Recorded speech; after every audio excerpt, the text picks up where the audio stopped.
How do we know the phone number of this guy? Oh, it is on a paper there. Which one? Wait, I think that is your Control Shift P, constant row 25, 12419, correct? That's correct. 425 703 476. Can you say again? 425 Yep. 703 4769.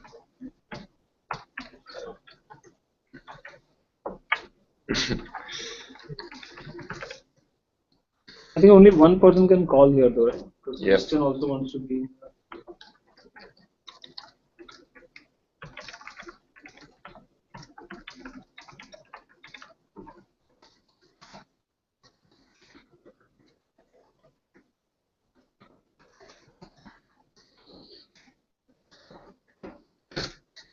First, how many of these .NET Framework T-shirts do you have?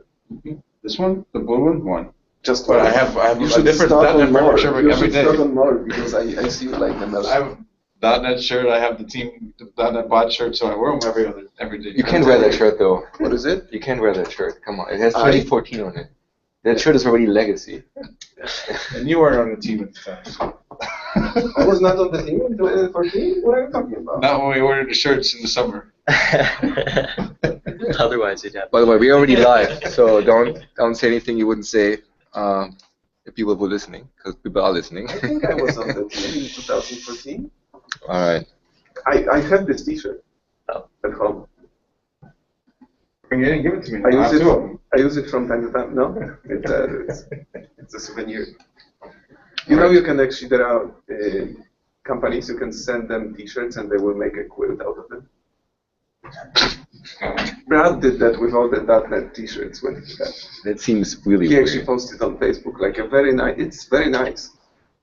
It's actually like awesome. It has like a quilt and it has like .NET Framework T-shirts from 2001 and stuff. I suppose. I think it's gonna be like in a museum of computer science at some point. All right, let's give David a few more tries. Maybe Brad is watching now. So like, hi Brad, nice quilt.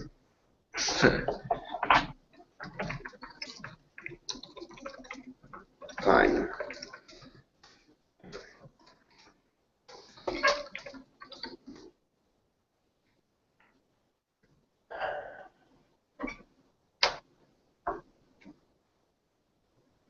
So I saw Gaurav just responded that sent you and Gaurav that more and more teams who sort of seem to have put .NET Core into their security. Yes. It feels weird, right? But that's, Doesn't it defeat the? it's always up to them. That is their app local version, because like I've had like.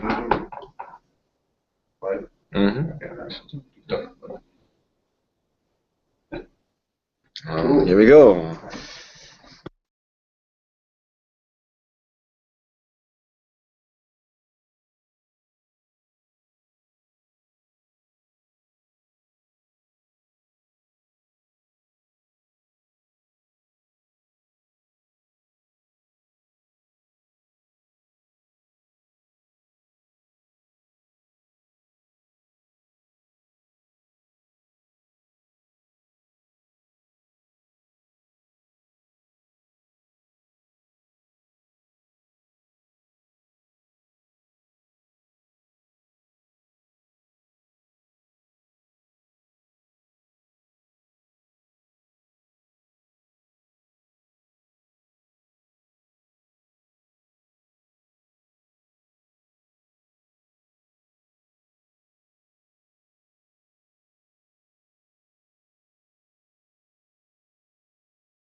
Hello?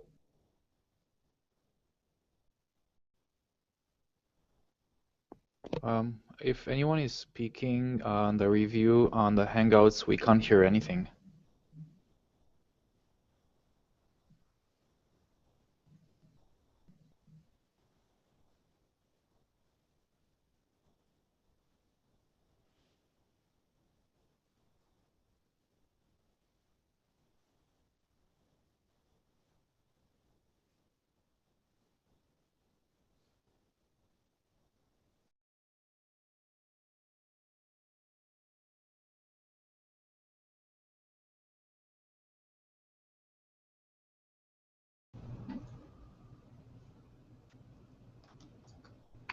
All right, so I've switched now to the internal mic of my laptop because it could be that because we have David on the phone, it doesn't record anything.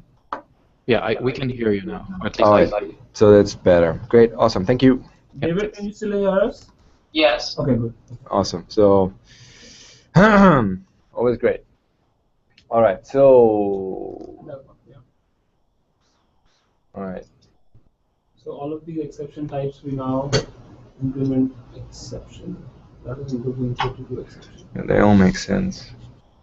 So I think the only thing that caught my eye was things like this here. That will be unfortunate. Because it means when you write code against the contracts, then depending on which platform you're running on, you're not able to call the method when you use named parameters. My suspicion is that it's already a problem because it's already different on where the contracts are seeded from, which is probably the course you learned before it already shipped. But it is worth calling out that we should try to keep the parameter names the same as we can. Do you know what I mean by that, by the way? Okay. Because parameter names are part of the public service area.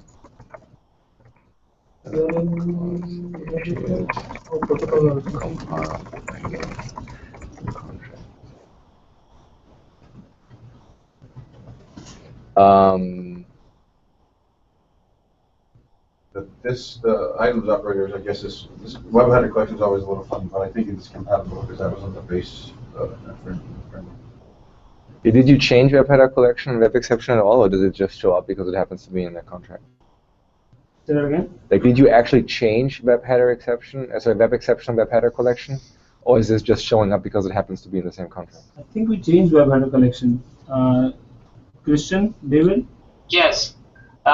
Web header collection was refactored to a new contract, system.net.webheader collection, so that it didn't have to always be sitting in the system.net requests contract. And so it was sort of refactored out of the system.net request 4000, and so that's why there's a system.net request 41 that depends on system.net web header collection, and this allowed WCF and other components to only depend on system.net web header collection instead of continuing to depend on system.net requests contract.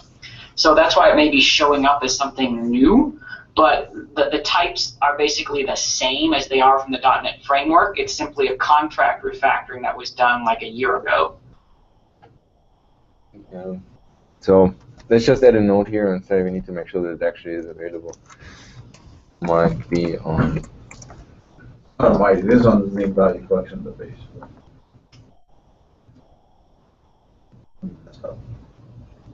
On the desktops. Yeah, the red I see. Yeah, collection there. yeah. Okay. I see. All right. So then that's fine. Actually, good point. It's compatible. Yeah. We run API checks. So name value collection does not implement generic INMRG? On desktop, probably not, because it's one of these like specialized collections that were old. I also don't think the name value collection does what you think it does. It's one of those that does the concatenation stuff, right? Yeah, web header collection had to do some. We had to do some surgery on it to make it compatible for different platforms. So if it doesn't implement the generic one, why is get enumerator implemented explicitly?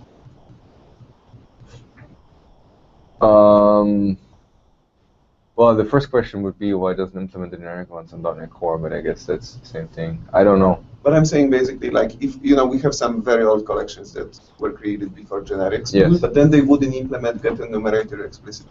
They would implement it. Well, let's find out. I'm going to look right now. Yeah, that's what it does on .NET Core. That's why it shows up as new. Yeah. I think. but he's asking whether or not name value collection itself does it explicitly. That's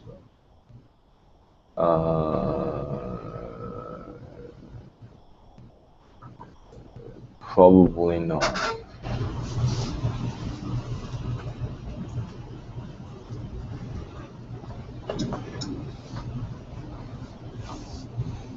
I would be very surprised. There's another way of hierarchy before you get to an item. Yeah, it doesn't implement it explicitly. But it doesn't implement the generic one either, correct? No, it does not implement it. So you're saying on .NET Core, but you also just implicitly implement it? You mean the generic one? No, that wouldn't work, correct? Unless we updated the framework. No. It shows up as green because on .NET Core it explicitly implements it. Yes. Yeah. I'm saying should be on .NET Core Implicitly implemented. So basically, have a public get enumerator method that turns an enumerator. I don't know. It's a compatibility question. I think this is better actually because it allows us in the future to add the generic implementation. Yeah, but only to the core because if it's already public method in .NET framework, you won't be able to. Most use cases is always a 40s, and you're always going to get inside. Not going to matter. Yeah. Most people will hardly ever call get an enumerator. I agree. It's just a bit odd. I think it's not an issue, it's just an oddity. But I think isn't it a binary breaking change if you change? There's a ton of binary breaking change. If you're talking about it's not binary breaking change. No, sorry. If you compile against this and run on desktop, it's fine. No, I'm saying, let's say there are two different get enumerator methods on the type. Yes. One is explicit, one is implicit. And you flip between two different platforms, between .NET and Core. Flip which one is explicit, which one is implicit. Is it binary compatible? Oh, really?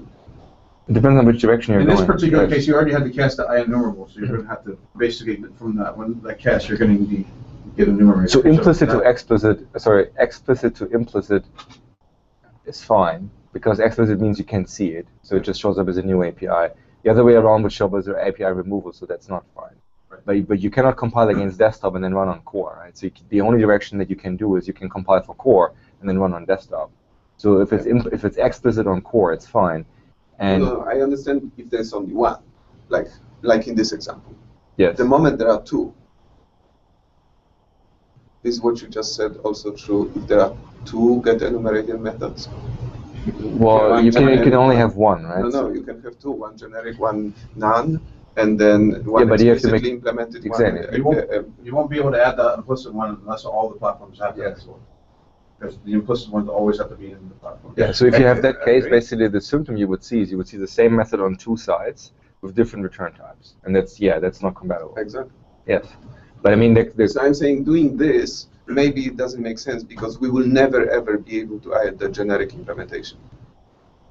It is possible. You just have to change all the platforms to do it. Which we probably won't likely never do it, but I'm just saying. So I think what he's saying is we couldn't go on desktop and add to name value collection the generic IEnumerable, because if name value collection already has a public enumerator, then you would have to make the generic one explicit, which now means on .NET Core it also has to be explicit. Yeah. So, but that still means we could consider making get enumerator implicit on .NET Core for consistency. Yeah, I don't think my care level is low because, as you say, you never call this guy directly ever. Like, I mean, to me, it's more like an oddity. Given an option, I would like to keep that explicit. So yeah. Nice more flexibility. Right. So, web request. You changed virtual to abstract, which seems fine. We've done this in many places.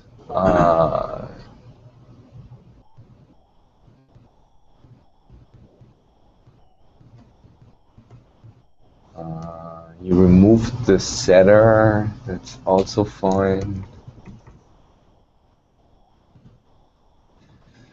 And then there is all this stuff. Again, this is supported on desktop, but it's not part of the framework. That's why it shows up green.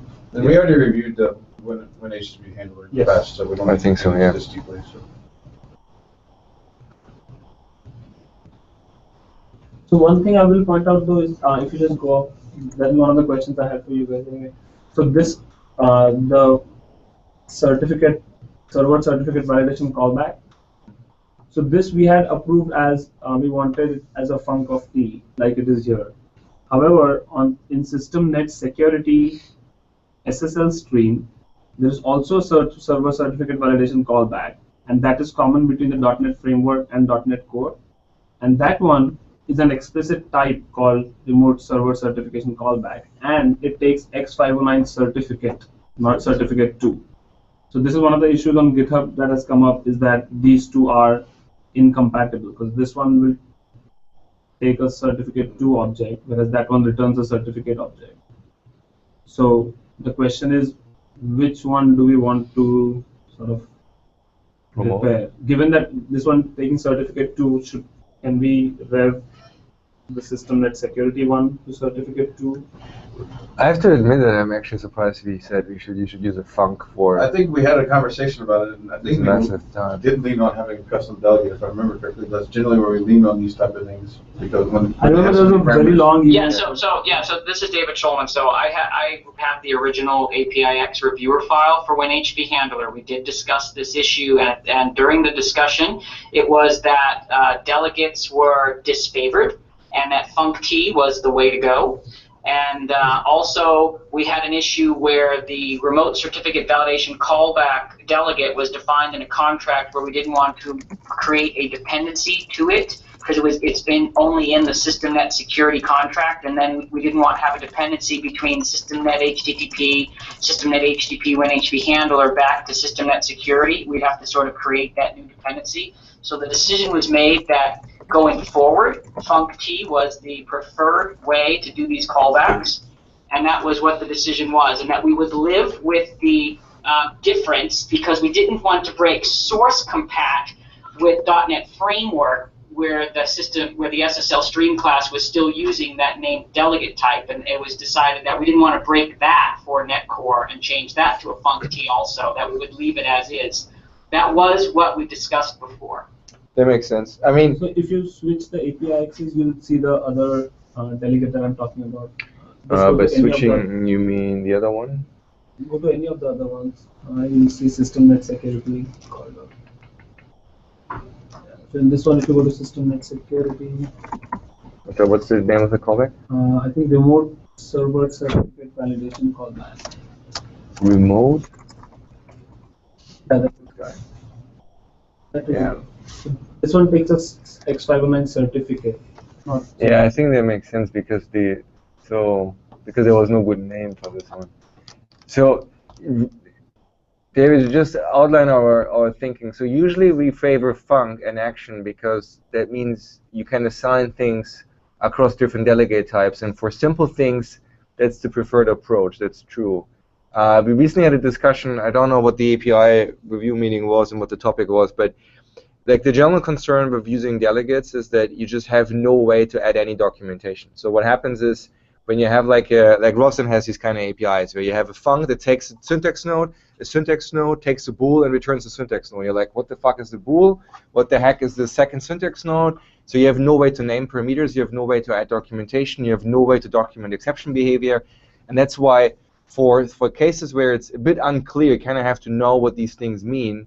I think named delegates are still far better. Now, in this case, I think one of the problems we probably had was that the signatures are somewhat the same, except that the second argument is X059 certificate versus X059 certificate 2, right? So that means there's probably not an awesome name we can give short on like remote certificate validation callback 2. Are you guys thinking about changing the other one to certificate as well, or is that the issue that the other way? No, we would want this to become certificate 2, but the question is how do we do that given that this is already part of framework? Would we add an overload or?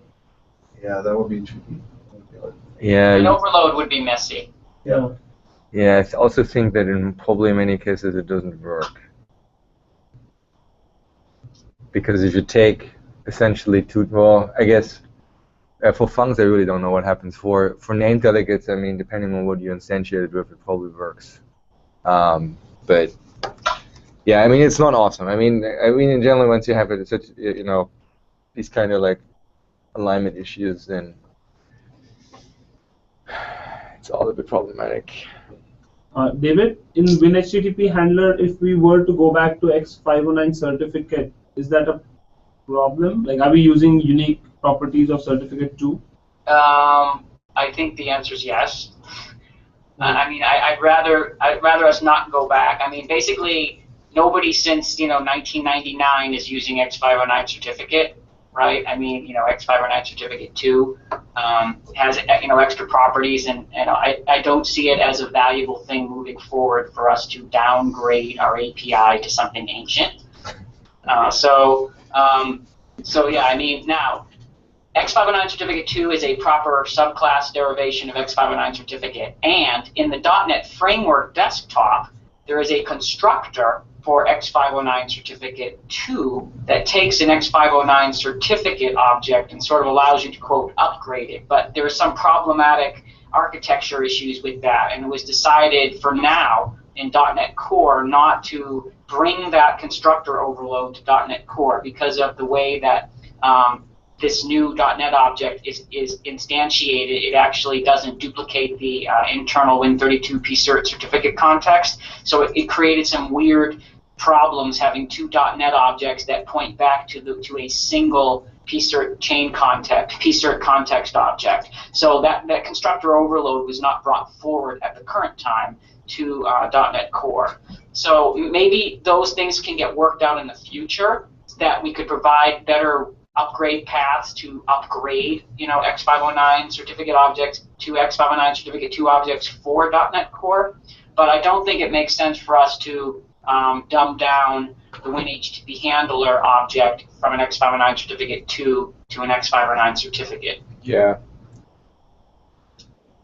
Yeah, I don't have a strong feeling what to do as far as certificate 1 versus certificate 2 goes. I think it makes sense what you're saying. I would probably leave it at 2 as well.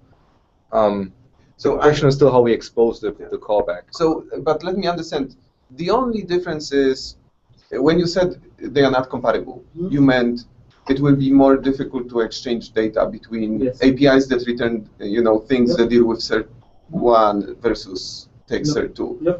You never changed an existing API to use. Okay. Not yet. Sounds good. Yeah. But I can pass a cert 2 to a cert 1, correct? Yes. Yes, So because, this way because a cert 2 is a cert. Yeah. And in fact, in the SSL stream implementation, we are often returning a certificate 2 object, but to the caller it looks like a certificate object. Yeah. So is that the fix for them to upcast then? Is that how it turns out is an implementation detail right now in the .NET Core that they can safely cast it to a certificate 2 because internally it is.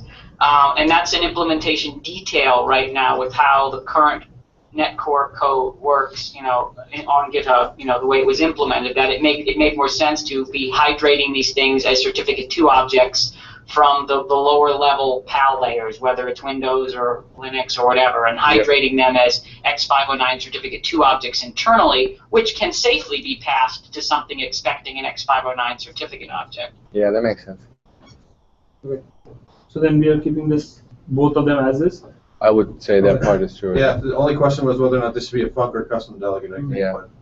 Yeah, and so the issue on that, like I said, is the discussion was we leave it a func, but even if we wanted to make it a named delegate, we do not want to reuse the same name that is bound in the SystemNet security contract. Absolutely. So we'd have to come up with another name and then find an appropriate place for it other than the SystemNet security contract. And so I think the painless thing is to leave it as a funct, but like I said, that was the discussion. Funct was heavily favored over named delegate types. Yeah, because we don't have any place to put it. We don't want to put it in the WinHTTP handler contract either, because that's kind of like... No, I mean, one place it could sort of go is SystemNet primitives, but then, in a sense, it can't, because it involves some properties that also depend on, like, SystemNet with X509 certificates, and so like I said, we ended up with what we have as sort of a compromise of keeping the dependencies sane. Yeah, I can see that. Like the Imo, can you switch back? yeah. If I an SSL. So David, there is an SSL policy errors parameter here, which is in system net security. So don't we already have a dependency between WinHTTP handler and system net security? I believe the SSL errors thing is actually in primitives. Oh, in the contract. Okay. Although it's in the system, yeah, it that may would be true. in the namespace. Right, It may be in right, that namespace, but we moved that simple enumeration property to systemnet primitives Right. again to get around the fact that we didn't want to bind Got it. a contract dependency to systemnet security. Got it. Yeah, if you don't have a place to put it, Yeah, I it think makes this it. is a good enough compromise. It's not the best, but it's gonna be okay. The only question I have is like, how do you document it? I guess in your case, the only thing that takes this guy is this property, right? So you can just document the property and say this is what argument 1, 2, and 3. I mean, yes, but I mean, Visual Studio IntelliSense will sort of spit out like what the expected parameters are, right? I mean. Well, it's less about the types. It's more about the fact that, do you know what the, as a user, do I know exactly what these things mean? Like what does the bool mean that I return, for example? Does it just, I assume it means, yep, validation succeeded. So you could argue that probably the intuition is good enough.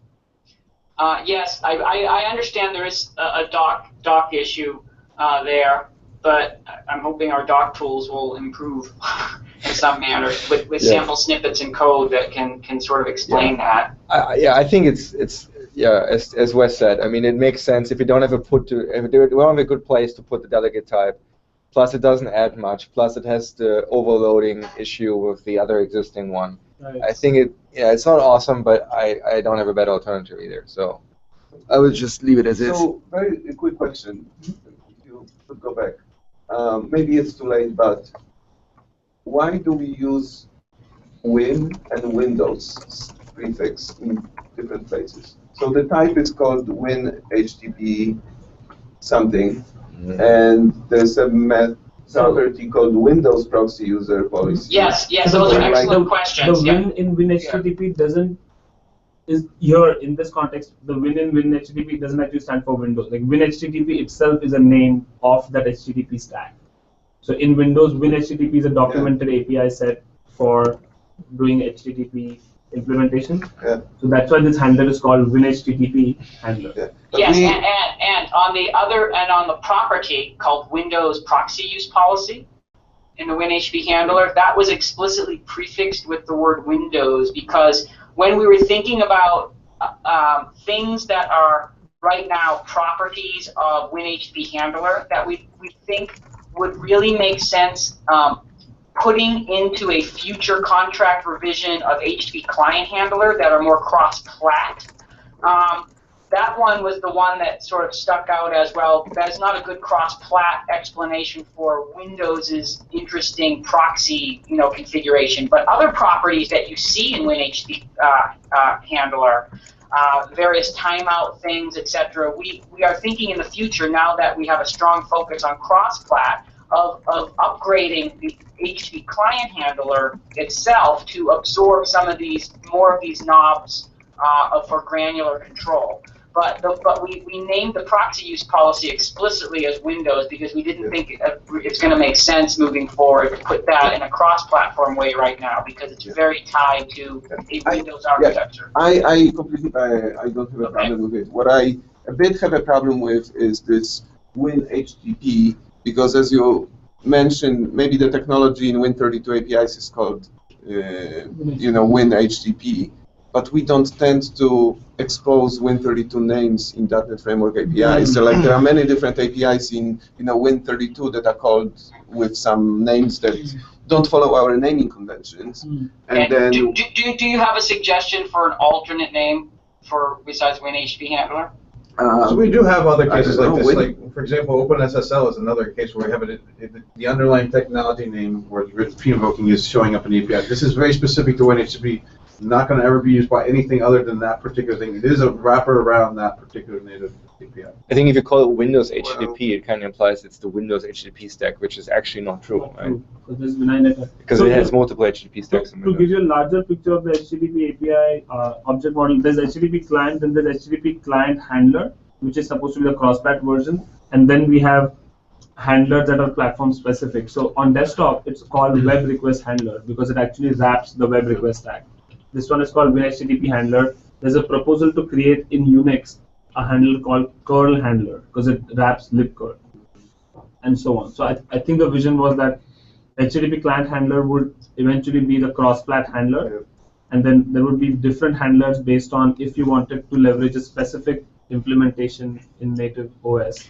Yeah. You use that handler. As Wes said, we will probably have this problem even more on Linux moving forward because many things have wacky names, right? OpenSSL, libuv, and I think it would probably be more confusing to come up with a longer version of that name than it is to just reuse the name as is. But I do understand that there is an inconsistency argument. I mean, maybe we could rename Windows proxy abuse policy to WinHTTP proxy policy, but as David said, that would not necessarily not the right approach either because it is more general than that. Yes, it has nothing to do with this. Yes, exactly. So it's Windows, both WinINet and WinHTTP. So we settled on Windows because that seemed to make the most sense. Yeah.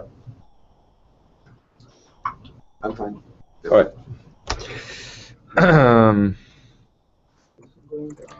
Okay, so let me scroll down. So that's all the accountable stuff. That makes sense. Concerns there. 132 exception to exception. That makes sense too. You move the override of error code. That makes sense too. Ping doesn't derive from component. Yep. Which means you promote it to suppose. Network stream. You override the async one. That seems fine.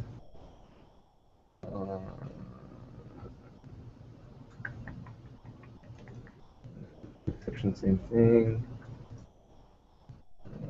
These are all new. That's the new socket APIs, I suppose? So these were reviewed separately. We added the TPL methods to socket class. Yep. And they're being added as extension methods to desktop. So on .NET Framework also you would be able to use these methods. Currently, socket only has begin end pattern on .NET Framework. So why do you have public fields here? Good point, I didn't even see it. Yep. That should probably be properties, yes. Oh, because it's an extension? There are no extension properties. There's no architecture in the .NET Framework for creating extension properties. You can only create extension methods. No. I'm saying why there are fields in the types called socket receive message from result and socket receive from result. Oh, I think I remember the discussion. No, there was a discussion with Stephen Taub and a bunch yeah. of folks. Yes, we needed a way to return basically the equivalent of a tuple, and the best way, most performant way, etc., was to create a named structure or a named class for that aggregate of information. Sounds good. Still, why they are not properties? I'm pretty sure I had this chat with Steven. I'm fairly positive, and I had the same feedback. We should dig up the method, but I'm pretty sure we talked about this and we concluded that they shouldn't be properties. I may be wrong, but I'm pretty sure we talked about that. Properties of socket? No, properties of these structs. They're fields right now instead of they should be properties. Yes, that was discussed, and Stephen Taub, we can dig out the email, but it was discussed from a performance perspective and other reasons that it made sense for them not to be properties, for them to just be public fields instead. So I would like to understand, I don't know many reasons for things to be fields. Public fields. The only, public fields. Socket. The only reason is you can use fields as L values and you cannot use properties. But well, given these are result values, that would probably not apply. Yes. Yeah, I need to dig up that email then because I'm pretty sure we talked about it. But yeah, I mean, I recorded it. We should talk about it. All right. So socket task extensions, that makes sense. These are all extension methods that basically, these are the ones that essentially on .NET Core are the only way I think to do async, rather than on full framework you implement those over the old begin and end, correct? For now. And they're implemented on top of the framework, not going to go into the framework, right? So are they planning to go into the framework? They wouldn't have to, right? Because you can just implement them over the public surface area. I think sockets is oob, so it goes on top of it. Yeah, but when you run on the desktop framework, is there any exchange types involved that need to unify? I'm not sure. So like, will you ever need to pass a socket around, whatever? No, the socket itself isn't, right? I mean, socket is already in framework, right? Correct. But he's saying the sockets contract is an OOB assembly, and that's fine if we want to have a duplicate and run it on top. But if not, it might need to be type forwarded. It is. So wait, so yeah, I want to clarify. So sockets is not. I wouldn't exactly call the sockets contract OOB. I'd call it a partial OOB. Yes. Yeah. So the new extensions are OOB, but so therefore that's an implementation. Yeah. But the rest of it is a facade. That's what I thought. Yeah. Okay. Do we plan on bringing the extensions in box on desktop at all? I don't know how we would do that nicely. I mean, sure. In a sense, I'd want them not to be extension methods. I'd want them to be real methods. But I don't know how we coordinate all of that and change contracts, etc. So I agree with them being extension methods. I think that's their best approach. But I wonder whether or not they can be implemented more efficiently as extension methods in box over. Yes, but if we did that, I don't know if that would change the way our generations are. Whether it wouldn't be in generation 5.4 anymore. Or whether we'd have to have separate implementations depending on which desktop framework. I mean, right now, as you know, we build our NuGet packages so that it'll work on NetCore 50, which is UWP, DNX Core 50, and desktop. And desktop has a generation sort of dependency down to 4.6. And so if we start thinking about, gee, maybe 4.6.2 will add some extension methods and put them in box, but I don't know what that means in terms of With the extension methods in particular, you can always, if you can have a default implementation that's in the OOB library, that's great. They can always be there, and then they can be added in the future to the desktop if we think we can get more efficiency out of them. Yeah, and so I'll just leave that as an open issue. There's some magic things. I mean, and just to throw another curveball, I mean, we're looking into moving the entire systemnet HTTP library out of desktop so that we can innovate better on it. And so the NuGet package we ship wouldn't be a facade on desktop, it would actually be an implementation. Right. And so we're thinking about what that means in binding redirects and what's efficient or not efficient and what can move us forward. So these kind of things are being thought about, but I don't have the crisp answers right now. Okay. For the systemnet thing, are you chatting with Lisa Eric on that? Okay. Yeah, Eric St. John has been one of the people we've been working with. Okay, good.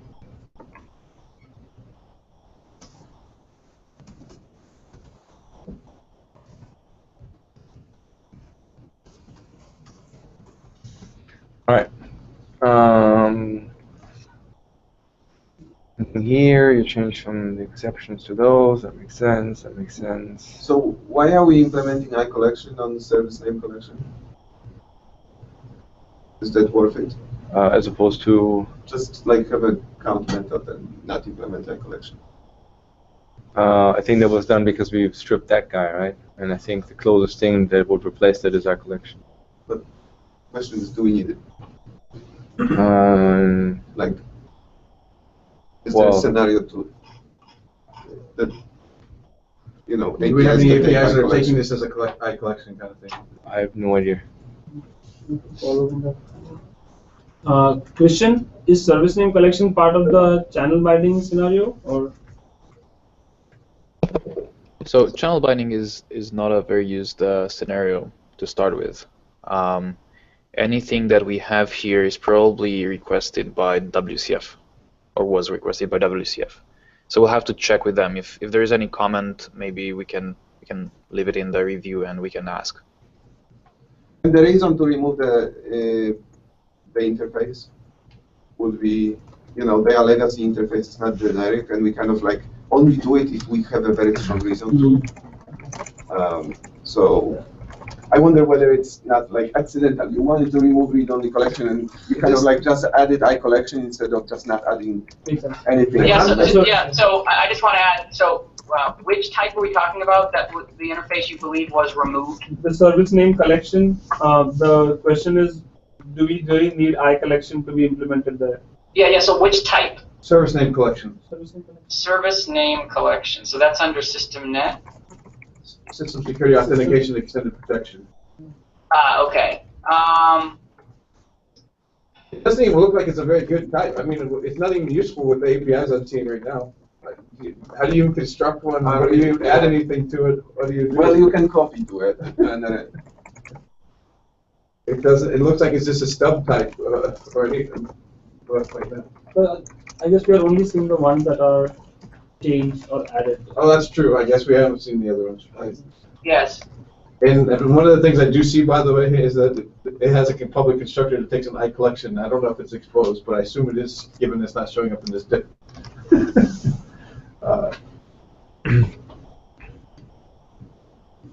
So this one, yeah, we'll have to follow up with WCF. Can you uncheck the box so we can see what the rest of the members are on this thing? Just wanted to get my cursor over here. So what do you want to see unchanged? we want to see the full set of APIs on the stack. I guess.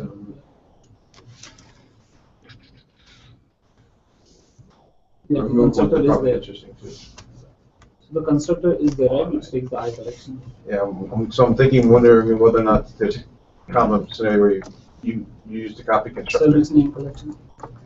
That's And the copy constructor is an I collection here, so maybe that would be a good enough reason to keep it. Okay. Let me ask you differently. Like, what do you care? Oh, Just now wanna- that now that I see that it already has a dependency on the non-generic I collection, my care level is very low.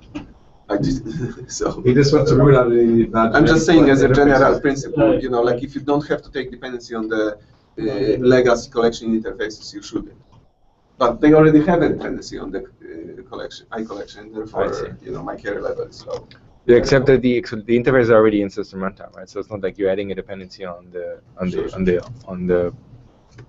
non-generic NuGet package, whatever. Okay. All right. It's just a matter of, you know, Design purity. confusion and like, you know,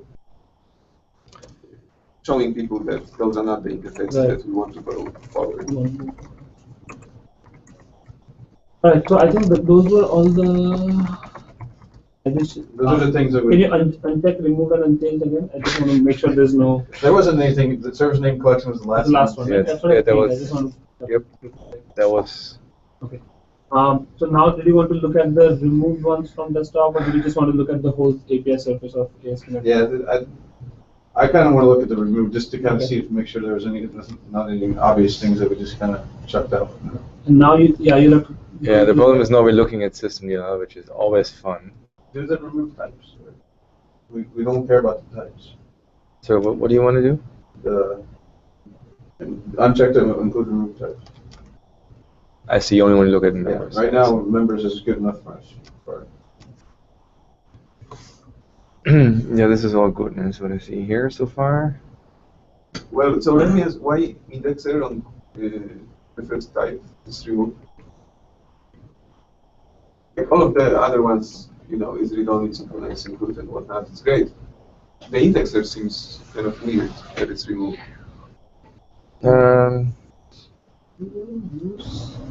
That's an interesting question, actually.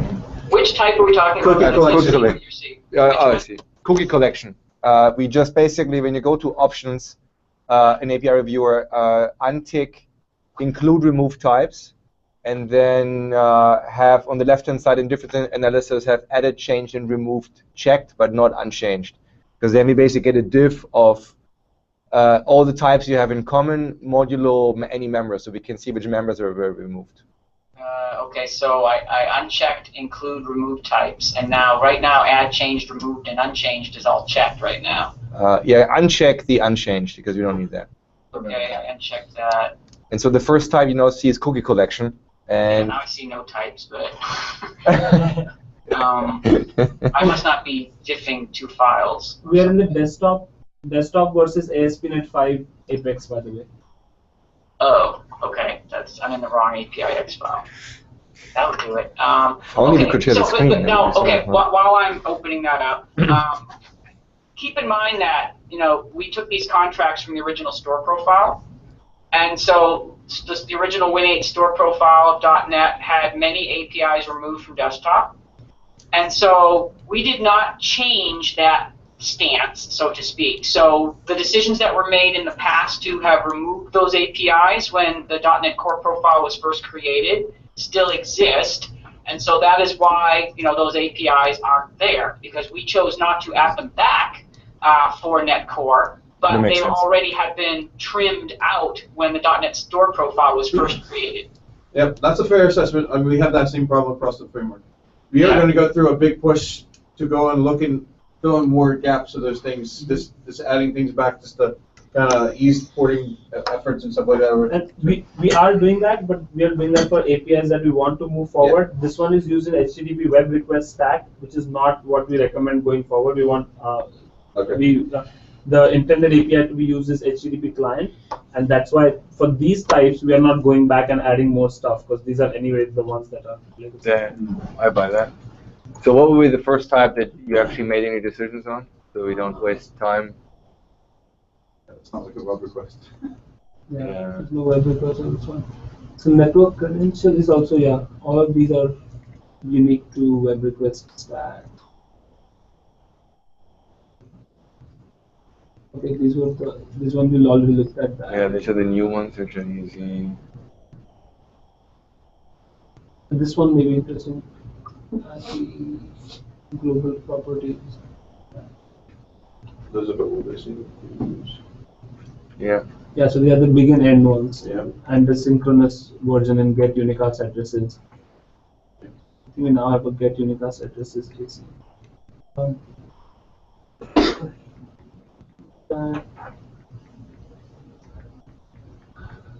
In general, we have been removing any API that is synchronous or uses the big and end pattern. Makes sense. What about the send async on the ping? Yeah, I was wondering. Christian, did you have the context on? So send async on ping is not a TPL API. Correct. But how are you going to implement a TPL one with the same name? Well, you're only looking at stuff that has been removed, but not stuff that has been added. So implementation has nothing to do with the API surface. Implementation, I think, does contain a TPL API. What is it called? Send async? It's called send ping async. Okay. Oh, creativity. No, that makes sense. I think that's fine. Ping exception. And this is the big and end methods.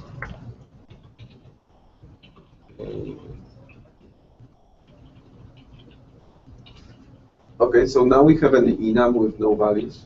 No, we don't We show don't have unchanged. I see. You're only seeing the remove. We remove the max, because there is no max. No sentinels.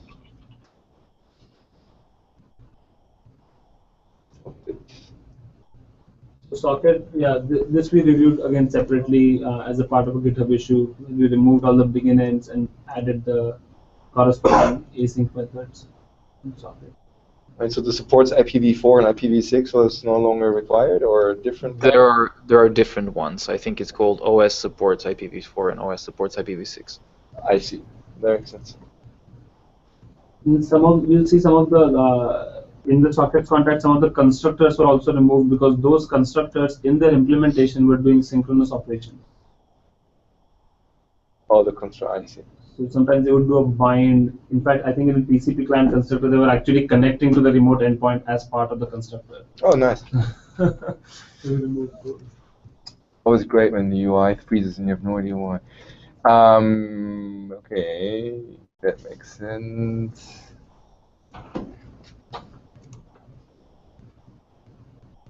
I think. Yeah, I don't know, Wes, did you see anything that? I'm not saying anything yet. So for those enum values, are there particular reasons why you're removing them for socket flex and options? Well, I guess socket flex is the same thing as seems like a sentinel value, I guess. Okay. And the other one, I don't know. No, actually no. So for socket flags, that's not a max. That's an OS specific thing that is only supported in Windows and doesn't really make sense cross-plat and doesn't really make sense on Windows at this point either. So we're just removing the ones that are not cross-plat or are not possible cross-plat.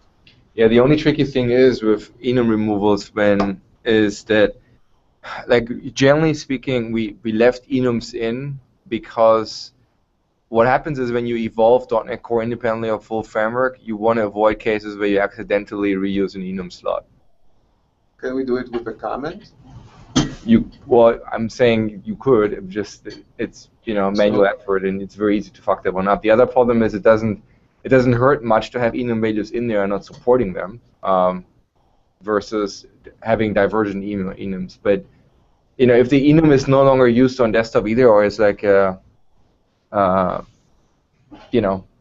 not a huge deal to actually support it, then I can see why the whole thing may be better to be removed. But so in this case, socket flags and socket option name are actually Windows OS specific. So the values come from Windows. We have to implement adapters for cross-plat. yeah, So I think in general, if we could go back, I think our core API should not be OS specific for sure. It's just that the question is at this point, what's easier and more maintainable? Is it better to say, oh, oops, we have a Windows-specific content in our APIs, and if you happen to run on Windows, these majors may make sense, and you may be able to use them. Oh, no. Actually, these don't make sense on Windows either.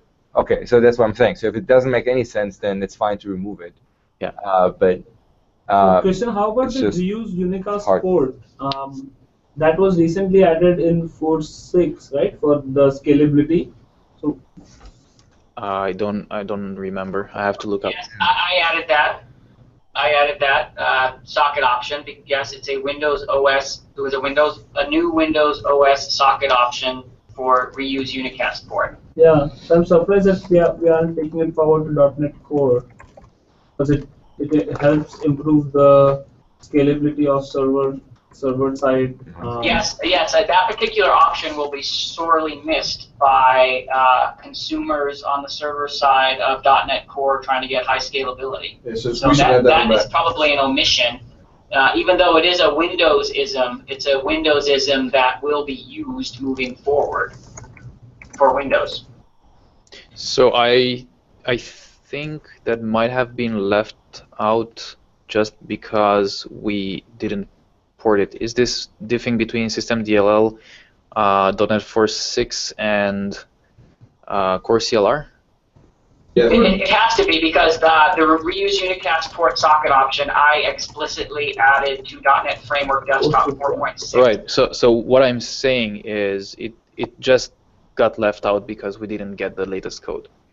Yeah. So I think that is an omission that should be in .NET Core.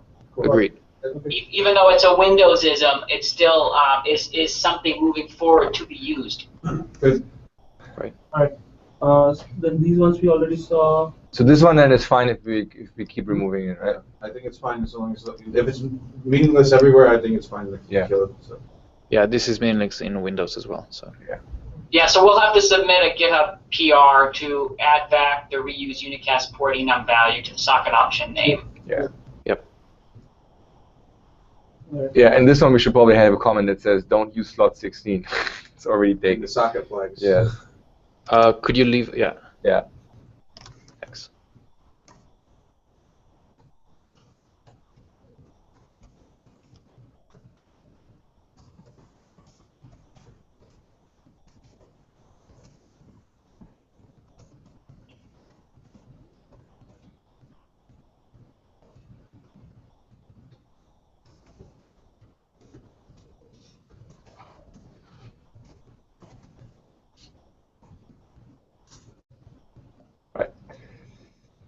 TCP client. So yeah, these are those constructors that I was talking about.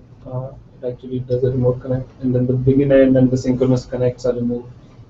Same with TCP listener.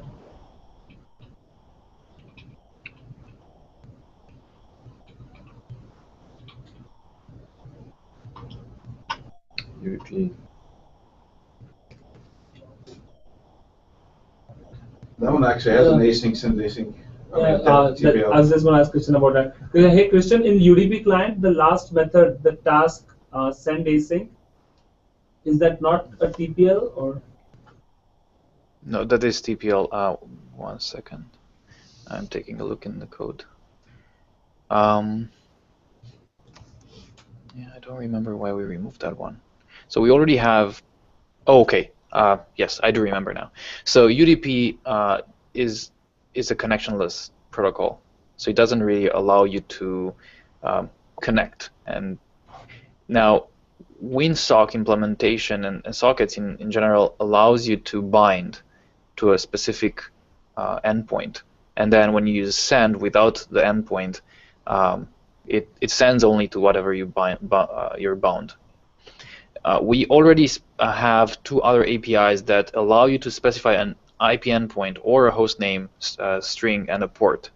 So because we removed the constructor that was doing the binding and the connection, which could have created some I/O and that have been a blocking I/O, we remove these helpers as well.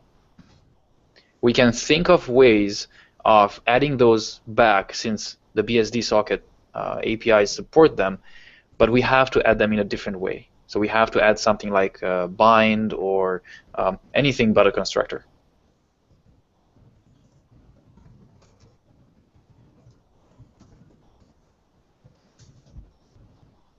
That makes sense. So I guess there's a send async that takes an endpoint then, right? Yeah, there are actually two versions. Yeah, that makes sense. So, quick question. Just like with the enums, we said, let's add a comment so we don't make a mistake and reuse the same slot. Do we have a mechanism to make sure that we don't add methods that then cannot be added as overloads to desktop? There's no easy way, unfortunately. I think the only way to... We run API compare checks, which is the only thing that we catch it, which is we take the contracts. If you add something there, you try to compare the compatibility with desktop. Yes. And how quickly, like basically the now, moment we check in part of the something, build. when we check into .NET Core, it will catch it. Well, and the TFS side right now, but it'll be on the GitHub side or something. So why Imo said there's no easy way to do it, and then you said we have a perfect mechanism. It checks it at check-in time. That's a good question. Even if it doesn't know everything. I see. Okay, that's better. Damn, this is recorded, Christoph. There's certain things you can't say on the internet. Everybody assumes that. If you happen to give it exactly the same signature, it might look the same, but No, but does it work in all cases? Like I think it just does an exact match and says you already well, I guess. it matches, and make sure you have the name and matching signature on the other side. If you don't, you have a missing method violation. If it matches by name with signatures, it'll just basically say the signatures wrong. So. Wait, I think Christoph is asking something different, maybe. I think what Christoph is saying is now there's a send async of a byte array and an int. What if in .NET Core later I introduce a new method called send async that again takes a byte array and int? But returns a task will it disallow a task of int, correct? Yeah, and if it returns the same, if it matches exactly the same signature, it's going to be fine. Sure, but if it returns task of int, then there's a mismatch. You're gonna get it. Yeah. That one we already know how to do. You'll get a missing method on desktop, basically. All right, client WebSocket options. Also, Yep, the client for client WebSocket options, I think some of these. Oh wait, yeah, these are the removed ones because actually the WebSocket options have not been implemented yet, but I think the API surface is already in .NET Core as a placeholder. The implementation is on our backlog. So most of these just offered too advanced access to internals that we didn't want to have. So we're optimizing our API based on a simpler interface.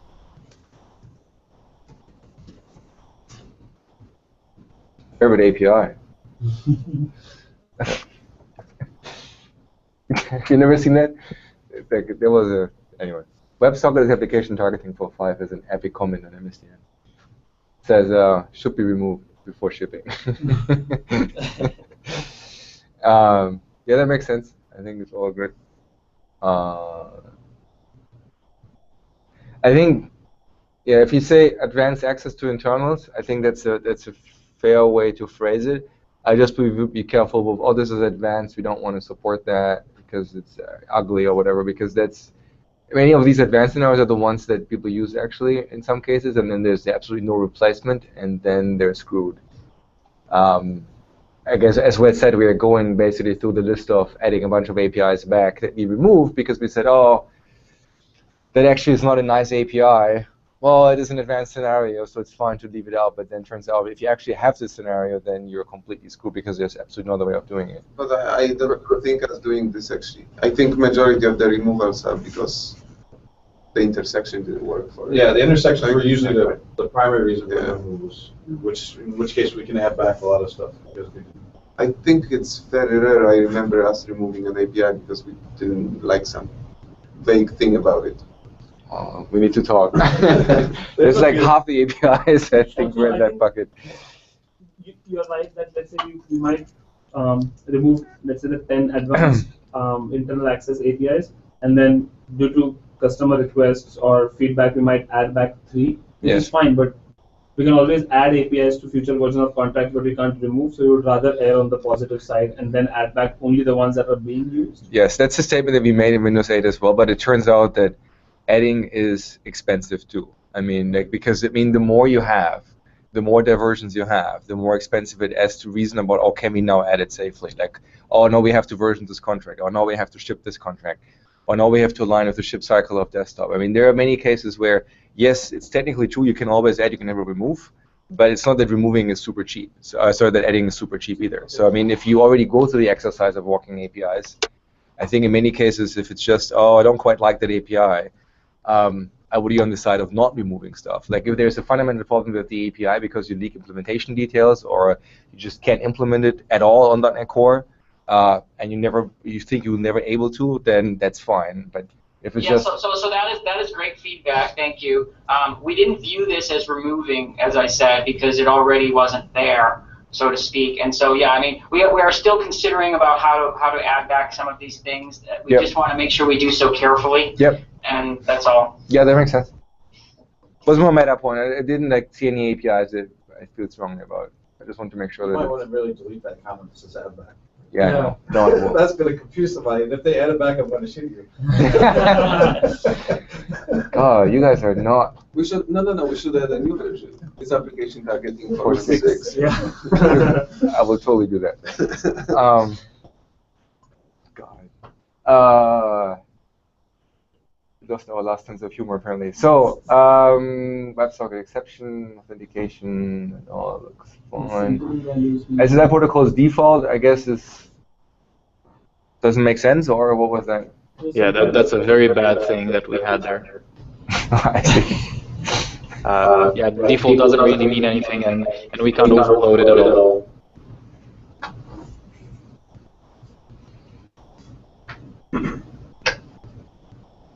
Cool. All right, then I think that's it. Do we need to look at this guy then? No, the other one. There's now an ASP.NET 5 only, and this one. And this one is the full API service. And this is not comparing against anything. This is just everything that's in ASP.NET 5. Can you group this one by contract names? I want to see it. I can try. All right, here we go.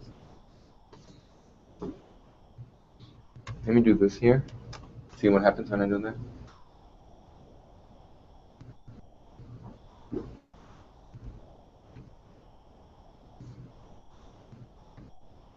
Open Visual Studio. Yeah, it does. But I installed some internal tool recently, and so now my VS is really slow. Scope, the Cosmos query thingy. All right, here we go.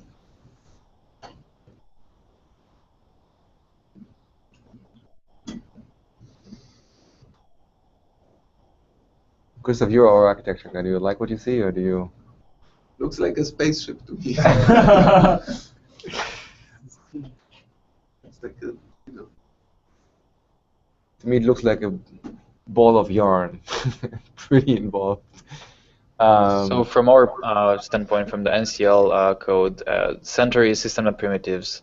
Then we have name resolution, that guy, depending on that. System.NET utilities, which is containing ping, is very, very small contract depending on primitives. Name resolution should also be a dependency for sockets. I don't see sockets there. Or maybe I don't see the Sockets is on dependency. the center right, yeah. Yeah, why isn't there a dependency between name resolution and sock? Is it might an have- implementation dependency These or are, a these are contract? contracts. Yeah, these are content dependencies, right? So Oh, I see. Yeah, so then there isn't any contract dependency. makes sense. Yeah, so primitives is the base. I mean, therein-wise, I don't see anything that would. Can you remove system runtime from the graph so that basically we know that everything depends on system runtime? Not There's everything. no need to. This guy doesn't. Okay, fine. Yeah, that's actually what it is. Yeah, it does, but it doesn't show because it wasn't part of the. Right.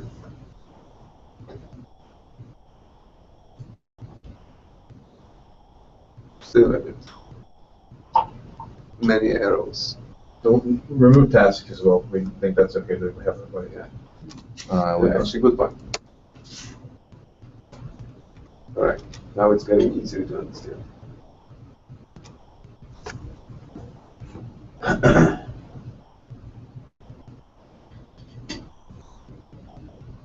I don't see anything that's particularly scary or jumping out in these situations.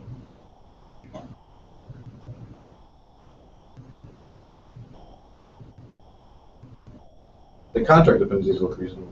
I don't know about the implementation. Do you like how does implementation factoring compare? Do you have one join assembly, or do you have like does it roughly match the contract? So I'm actually working right now on something that matches the contract that you're seeing here. There are a few interesting dependencies within the implementations, and actually a few circular dependencies that I'm removing right now. We found them during the refactoring. Right now, what we're shipping right now, as in RC1, is a system private networking, which is a single assembly. Wait, can you go to system net security? This guy. I'm surprised it doesn't. So Christian, system net security doesn't have a dependency on sockets. Isn't SSL stream in system net security? SSL stream is actually broke the dependency even for the implementation. So there is no dependency on sockets anymore. So you can create an SSL stream based on any kind of stream. Oh, got it. It can be even in memory. Oh, that's why there's a system.io dependency. Got it. Yes, the stream. Makes sense. The dependency, even for implementation, was artificial. It was an optimization for the HTTP stack, for the old HTTP stack. Yeah, that looks good. Sockets lives here. Socket only depends on these guys. All right, that's not bad. I think other than primitives, most of the contracts are intended to be leaf contracts. For HTTP, WinHTTP handler is only one that depends on it, obviously, because it's a deeper handler that we add. Well, WebSockets is not leaf, and header collection is not leaf. Right. So, but But both that's of those pretty are sort of special to. So WebSockets defines only the abstract class, doesn't have anything in it. Really, it's just the APIs that we'd like the applications to depend on. Web header collection is the same. It has it's just the collection. So it's pulled out because service model also depends on it. Yeah, it's good. All right, then No. cool. Wrong one. Yeah, I know. Yep.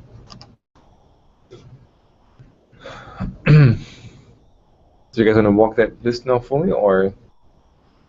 Is there, which ones that we haven't actually done an independent review on that you might want to give more feedback on? Let's see. So sockets we changed. We got the review on that. WinHTTP handler was new. We got feedback on that. Yeah, I think most of the other ones were just adapted from desktop, and we already saw the adaptation part. Yeah, I thought we reviewed them all. I think this review was mostly like the all-in-one review, right? Right. What's the name resolution? Oh, it's DNS. And that was basically split out from network information. Okay.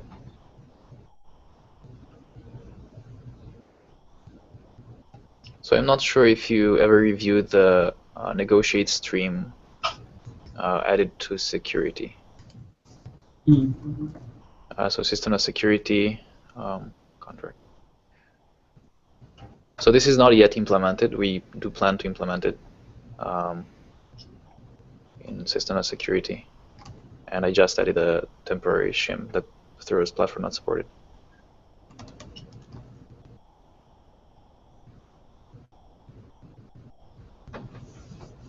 I don't even remember looking at any of this one, actually, with any detail.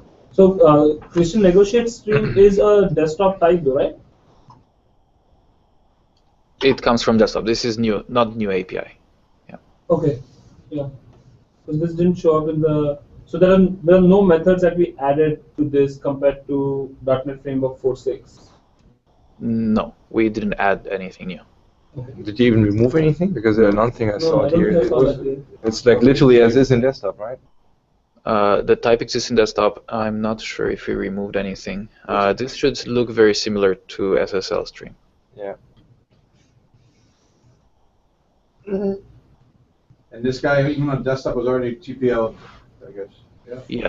Yes, we have the TPL APIs. So by the way, when we move this to .NET Core, would we remove the synchronous APIs, authenticate as client and authenticate as server? Like Yeah, sockets? I thought we did that. Doesn't look like it. So we either did that or SSL stream also had them. I have to take a look. Can you go to SSL stream?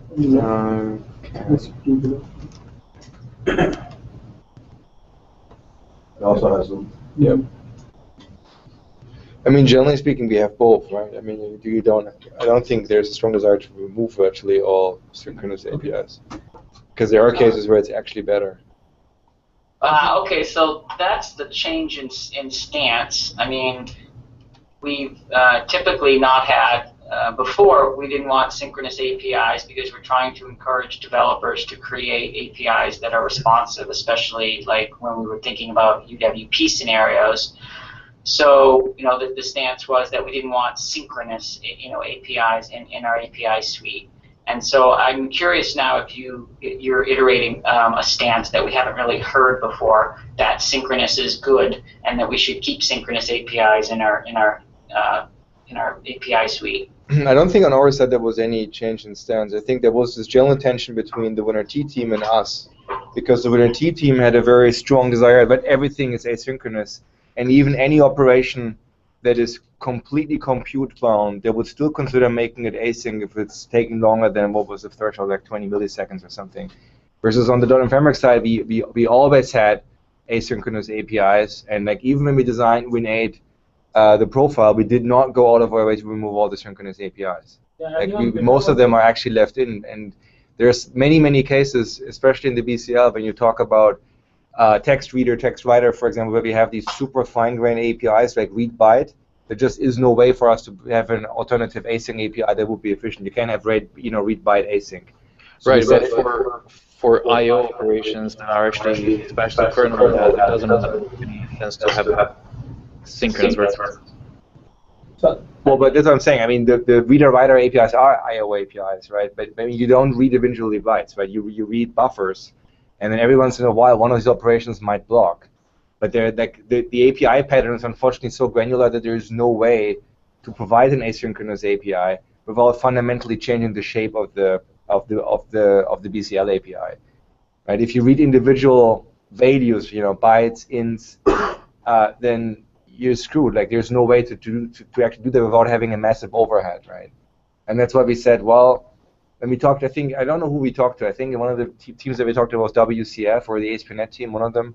And we talked about performance, and they said, well, even on a server, there are cases where if you're running synchronously and you dedicate a thread, there are cases where you actually perform better than if you just would do everything asynchronously. And I think on our side, I mean, if you could design an API from scratch and avoid synchronous APIs, that's great. I mean, we would not force you to add synchronous APIs, but I think the question is if you already have an existing type, an existing shape that was originally sync only, then we added async APIs, so we go out of our way to remove the sync versions. And I think on the BCL layer, we said we are not doing that. And even for the synchronous, for the asynchronous ones, with my example with read byte, we only added them in places where it made sense. So for example, read line async we have, read byte async we don't. And I think on GitHub also we have heard feedback that for game developers and other developers who are already, they know that they are in a background thread, they want synchronous APIs to minimize the memory overhead and the Yeah. task overhead. So David, that's what I'm saying. I don't think I always said there was a change on standards. I think it was always the tension between us and WinRT because they were very aggressively saying no synchronous APIs, period. Right. So I mean, we just look at it holistically across, what we want to do with all the APIs we own, which include both, NetCore as well as, WinRT stuff as well. And so we just look at it as collectively, what's the best thing for developers overall and all the different segments. Yeah. And so, okay, so it's good to hear your thoughts on that. I guess the only, I don't know if we have any open issues with our APIs because I don't think we took out in particular the synchronous equivalence and system-net security. Christian, did we remove something explicitly or did we leave it? No, we for these cases, I think we are going to have an issue and remove them. So in my opinion, there is. Sorry, I have a huge echo with something in the room. From my standpoint, there are no synchronous APIs in Windows, and as far as I know, there aren't any in the Linux system either. The way this works is you request the I/O to kernel. Kernel does some stuff in the background and then returns back. If you have synchronous calls, then you're basically holding to the thread, and as soon as the operation finishes, the thread is unblocked, meaning that you're basically holding on for the memory, for the CPU. It's blocked on something. You have to the kernel is probably forced to do a context switch and assign another task, which is overhead. So I don't think that's there is any case in server world or gaming or any other case where you can prove that if you have a dedicated thread for I/O, you're doing better. Now for the read byte, I think I can understand how that makes sense. If you buffer everything somewhere and then you call this function several times, I personally think that's a bad API design. The read byte should be basically from an array. You should read a huge chunk and then get individual bytes.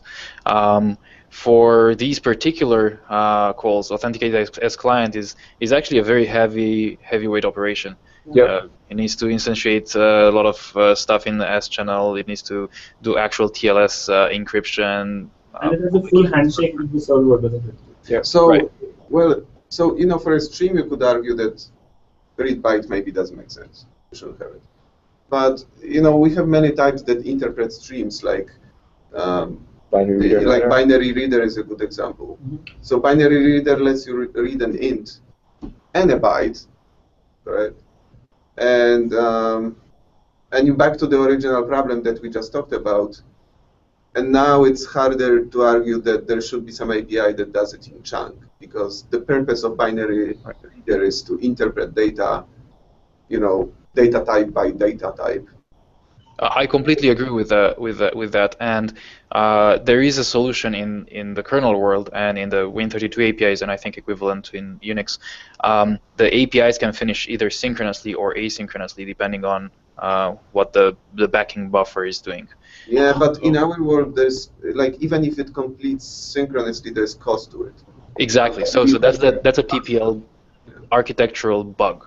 So when you're getting a task, then you actually have to do all that task scheduling stuff behind, and then get the task object, and then deserialize the actual result. So that's the overhead, and I think that's a problem with the actual task async API design. If you look at sockets, we have the async, send async functions, and those are supposed to operate in both ways. Unfortunately, implementation detail, they don't. So that you can get an answer right away if the kernel returns synchronously, or you can get the async version and then you basically have to wait for the callback and so on. So I think that's the best way. There is even a better way that Rio sockets added, where you can either use this way or somewhere where you buffer and you get more results and you iterate through results very quickly. But I mean, if you go into more and more optimization, you'll find out that you need more and more async, and you basically never hold on to a thread unless you do have some compute-bound operations to execute. Yeah, I mean, in case you're interested, you should read the blog post that Joe Duffy just submitted a few days ago where he talked about how Midori did async, which doesn't have that problem. Unfortunately, in .NET we have these fairly heavyweight abstractions called tasks. So I mean, you could argue that ideally you would have a different architecture, but unfortunately we're like kind of stuck with what we have so far. So the question is, what do we make of it? And I mean, what you're saying, I think makes sense if you're saying that authenticated client and authenticated server are heavyweight operations, and you feel very strongly that it just doesn't make any sense to do them synchronously. Then I'm not saying we should absolutely not remove them. I'm just saying our stance has been so far that we don't go out of our way to remove synchronous APIs, because there are many cases where we just can't, because the API is not designed in such a way we can do it in chunks. And in some other cases, certain customers told us it's actually more performant. So I think that's just a fundamental gap that we can easily rectify at this point. But I mean, if you feel that for these particular APIs for .NET Core it doesn't make sense to have asynchronous versions, to not have synchronous versions, then that's fine. I don't think I would say you cannot remove them. I don't know about you guys, but I think it's just I think judgment we call. could argue or debate how you could design a better async system. This is the async system that we have. Yes. And frankly, like I worked with Joe on the Midori async system, and there's always pros and cons and trade-offs, and we have what we have, and therefore I think in the context of what we have and the task, the way it's designed, sometimes it just makes sense to have synchronous APIs. No, Yes. absolutely. Yes. I think that's what Christian is agreeing to. Yeah, But I was in just this asking, case, like, it's yeah, would you feel strongly about that they shouldn't remove the synchronous versions? Oh no, I would never say, or I haven't seen here an example of, you should just add back the synchronous version. Okay. Well, I'm yeah, just so saying. I just want to review the action item. Currently, as checked into GitHub, the Yep. synchronous APIs exist in the code, Yep. On the contracts for Negotiate Stream and for SSL Stream. Are we saying we should leave that as is, or are we saying we are going to remove the synchronous APIs? I would say the call is up to you. I'm saying from my point of view, having both or just having async is fine. Only having sync would be a problem. But Right, I mean, so Christian, are you proposing a change to what's in GitHub now? Yes. Yes. Okay, so you're proposing that we submit a GitHub PR to remove the synchronous authenticated client, authenticated server APIs from Negotiate Stream and SSL Stream. Right. Yep. Okay. okay, do you want me to add a comment here to actually say remove? Yes, please. Yeah, just so that we've documented this discussion. Yep. It's like approved to remove. And like it seems like the authenticate calls, they are big chunks, correct? Yeah. And for those, async APIs make sense. They're like multi-stage calls. Yeah, exactly. Challenging. Exactly. I think the gray area is as you get closer to like very Just computer, small yeah, chunks, then you have more and more stepping into the gray area. It's like network, I/O, and We'll have multi-line. async API. Oh, sorry. One character that makes a huge difference. If you added a space, then also you would have. Yeah.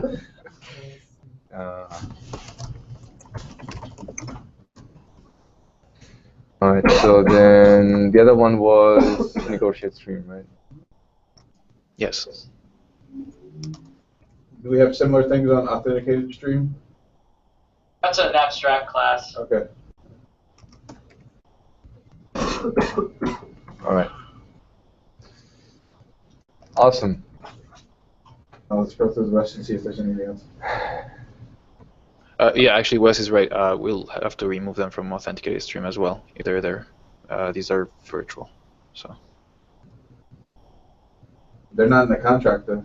No. Authenticated Stream doesn't appear to have authenticated client, No. authenticated server. The only thing it has is a bunch of bools, apparently. Yeah, it's a small abstract base class. That's interesting. Although the contracts are showing virtual. Yeah, maybe because we thought people would derive from Negotiate Stream or something, but looking at this actual reps folder on GitHub, the CS file, authenticated stream is small.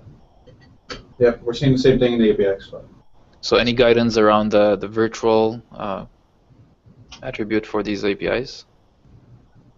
I would probably just make it match desktop unless you have a strong reason that you shouldn't devirtualize it.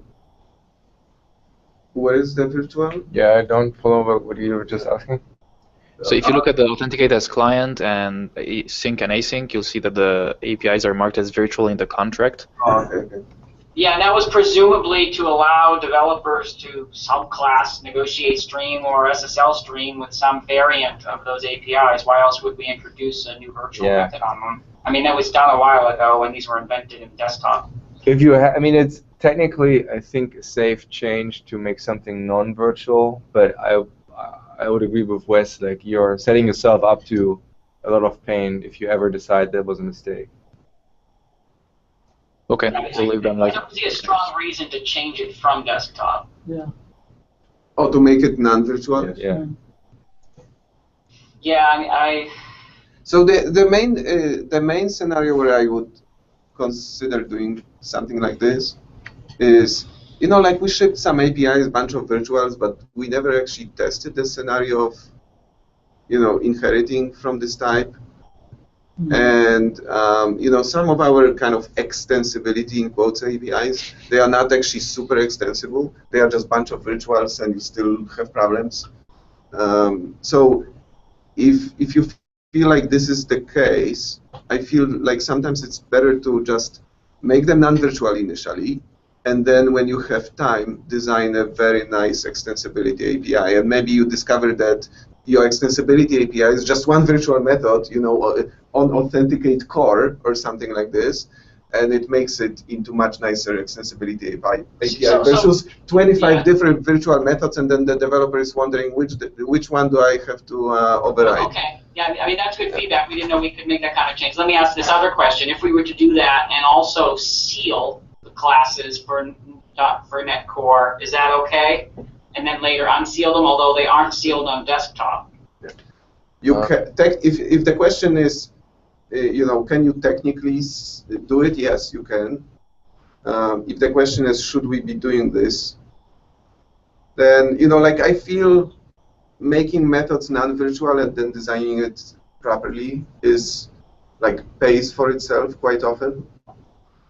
Sealing, like you don't get much by, if you have a type with 0 virtual methods, sealing doesn't buy you much. I mean, the other thing is that, I mean, if you, just to be clear, if you're making all these methods non-virtual, and later on you decide you want to have an extensibility mechanism, you have to introduce your new virtual method. You can't just make the methods no virtual. Because even though the compiler in many, many cases will emit a call vert, there are cases where the compiler doesn't. So you can't assume that it's a binary safe change. It's technically a binary breaking change to go from virtual to from non-virtual to virtual. But so it's true, but we said in the past we allow it as we generally allow change. It is a little bit wishy-washy though. Yeah. For these, I personally would just keep them virtual, make them match desktop, and not bother with them. But that's my opinion. Okay, I think that's fine. We'll leave them virtual since they're virtual in desktop, and yeah. All right, so then that seems fine. I think, is there any more? So this is that delegate type that we talked about, the remote certificate. Yeah, this one, yeah.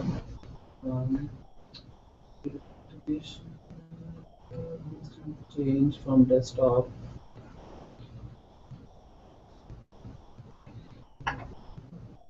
The sockets we have reviewed. If you wanted to go to utilities, that's a new contract, so we may want to see if it's self-contained enough. It's pretty self-contained. Is it only? Do you plan on putting more than ping in there in the future? Yeah, trace route. It's one more utility I know of. So why is IP status in this contract? It seems Presumably like it's used by ping. But yeah, but IP status seems like Something that should generic. go into an primitive. Yeah, that's a good point. Eric, do you know where IP status gets used in Ping? Yeah, it's in the ping reply object. Is it only used there? Christian is I believe the it's only used there. But like the values of the CNAMs. I think IP status is actually something that is only used by ping. Actually, yeah, definitely only used by ping. So it's basically misnamed, should be more like ping status then? Well, no, it's an IP. type of reply? These values like Oh, basically I see. correspond to ICMP message types. They're basically like one-to-one, although there's like way more message types. I see. Well, ICMP is working over IP, so ICMP is the same level as TCP and UDP, but IP status is what ping is using to understand what's going on. Stuff like these are basically routing decisions. I can't route, or I don't know where to put the packet, or there was some hardware error, and so on. It is only used by ping. So today it's used by ping, but if it's IP status truly, why shouldn't it be in primitives? Yeah, there's no good reason not to put this in primitives. Although, yeah, I don't have a strong opinion on that. I would just leave it here right next to the ping personally. So right now, IP status, I see this as a very advanced option. Usually, as a user mode application, you don't get to this level of detail. Actually, ping doesn't even work if you don't have admin permissions on the machine. Or it does work in Unix, but it kind of uses the ping executable. So yeah, I don't have strong opinions on this. We could move it to primitives. It's just an enum anyway. Yoko, but we don't want you to end up in a situation where you have to then later. We can always move it down type like this. But we can always move it down as well if we really felt like we need to. Okay, that's a good point. Yeah. It's messy, but we can. Yeah. That hovering down is not free of problems. No, it's not. I mean, I do expect to ever see .NET on our router somehow. That's yes. The answer is yes, actually. Yes, very much so. Okay. Okay, then let's move it to primitives. It's just an enum anyway. Well, the question is, if .NET ever end up being on the router, would we be able to reuse all the other APIs? So Well, I could imagine another contract, something like system.net routing, and then that one would depend on primitives. Yeah, let's say we move it to primitives. Yeah. Would we have all the primitives APIs on something like a router? No. Exactly. So, like, the question that you asked me, I don't know whether the answer, which is yes, actually helps us in the decision here. Yeah, I would just leave it here. Yeah, I don't think there's any plans or any thoughts of using it anywhere else yet. Right. Yeah. We have ways of breaking this stuff out. I would leave it to they should make the call. The best Just giving cases my of, opinion. the best cases of what would we use this would probably end up in system-net utilities anyway. There's a pretty similar to ping with like a diagnostic utility. Right. I mean, actually that's right. Even if you have this on a router, then I would imagine that you want to use ping to determine some of the characteristics of the network, and then you'll depend on utilities as well. One more question: is the system.net utilities a new contract? Yes. So why don't you call it system.net.ping? Because we want to add things like trace route in the future. But so why would you not add Need a all the separate other contract? APIs? Because basically, we found that all the grab bags contracts, I don't think they are super successful. Okay. So ping is a network utility. This is how it's called in networking terms. Sure. And traceout is also a utility, and you can have telnet, and that's also a utility. I think the pushback is not so much on the name; it's more like on the notion of the contract. Because so let's say you have systemnet.utilities.ping, systemnet.utilities.traceroute, right? Having those two contracts seem fine because either of them is self-contained, and you can have ping without traceroute, for example.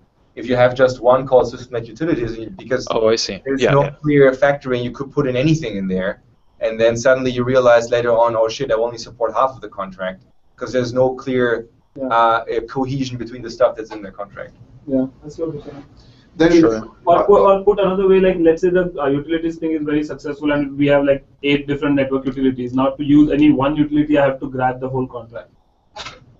Yes. To play devil's advocate, we also notice that we have too many fireman contracts. So that at some point the question is, what's my granularity, right? And I mean, you could argue that ping is, I mean, I don't know how big traceroute will be, but I guess it's the same as ping like a couple times. Then I don't know whether it's worth it, quite frankly. But I don't think the question is how big the surface area is. The question should be, How big the would everybody who wants to implement one but be able to implement the other? Yeah. You don't want to put a bunch of APIs into a single contract and then discover that some platform can only implement a subset of it. I'll take this as an action item and we'll sort of discuss. We should put each type in its own contract. Right, it really depends on granularity. So if you look at the network utility page on Wikipedia, you can see that it includes ping, traceroute, and slookup, netstat, IP route, and route. But Wikipedia has different factoring concerns. I know, but I mean, when you look at the utilities, this is kind of what you understand for networking. Wikipedia has different factoring concerns from the framework. That's a great statement. Wikipedia articles. Yeah. No, but do you know, like, okay, can you implement like if you look at traceroute and ping, like, are they using more or less the same implementation? Yes. So yeah, they're both using ICMP. We can call it systemnet ICMP if you want. No, I'm just like, I think I don't think the name matters. I think the question is it likely that if you implement one, you can implement the rest? From what you see on the horizon, what you would add to this contract? I think that's the question. And well, the ones that I quoted, I would add these to the contract. I think route is already implementing network information, but stuff like traceroute doesn't really make sense. So these are invasive. Route isn't invasive, so it's only reading status from the machine. Ping and traceroute are actually sending ICMP packets out. Their call. I think that's like, it's so domain specific. We are just giving you guys like things to think about because we observed in some other contracts, people who run into the case, they stack too many things into a single contract and they are like, oh, shoot, now we want to create a contract with APIs that are only non-invasive. Oh, we are screwed.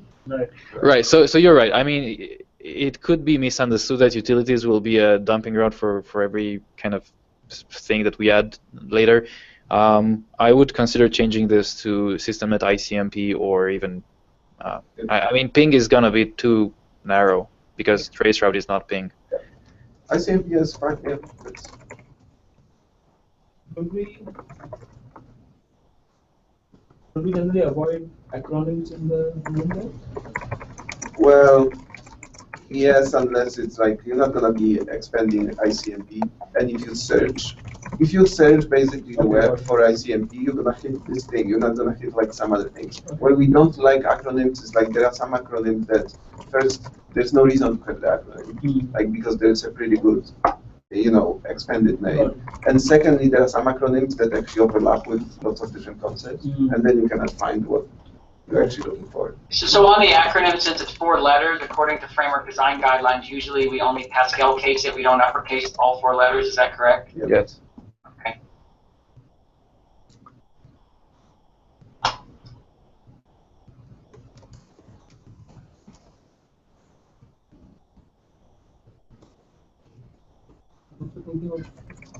Maybe something in network utility.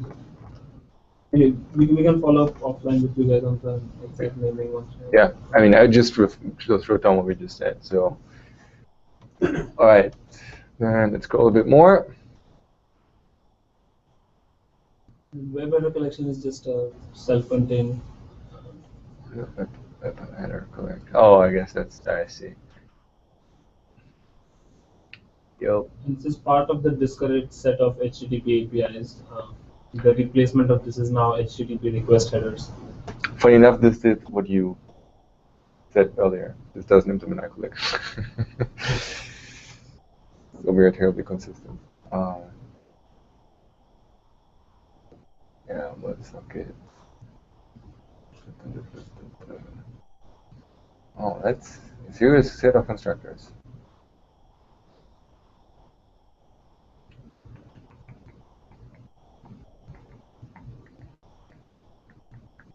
Oh, that's an interesting thing. So there are not many APIs in your space that actually take a cancellation token, right?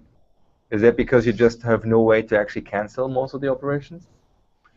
Actually, we're thinking about adding some of the overrides for sockets and TCP client, UDP client. Yeah. So okay. to further expand on the comment, the cancellation token, all of our new APIs, so HTTP client, HTTP handler, etc., do have cancellation tokens. So HTTP client does have.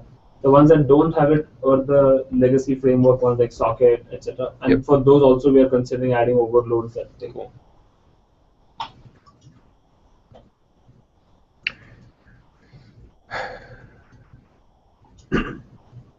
So that will be all that I had.